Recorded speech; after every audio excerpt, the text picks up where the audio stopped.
जरांगे पाटलांची अनेक उपोषण मी आधी सुद्धा कव्हर केली, पण या वेळचं जरांगे पाटलांचं उपोषण हे नेहमीपेक्षा वेगळं असणार आहे।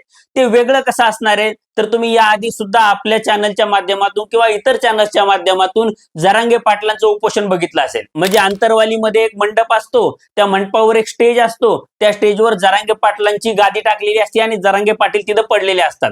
त्यांच्या शेजारी छत्रपती शिवाजी महाराजांचा पुतळा असतो आणि त्या पुतळ्याच्या पायथ्याला त्यांचं अंथरूण असतं आणि समोर लोक बसलेली असतात। आता असा हा सेटअप असतो। दुसरी गोष्ट म्हणजे या उपोषण स्थळी जरांगे पाटलांच्या दोन्ही बाजूंनी कूलर लावलेले असतात, म्हणजे जरांगे पाटलांची जी उपोषणाची दाहकता आहे ती कमी व्हावी असं या मागचं नियोजन असतं। पण यावेळी जरांगे पाटलांच्या उपोषणाचा सेटअप हा वेगळाच असणार आहे।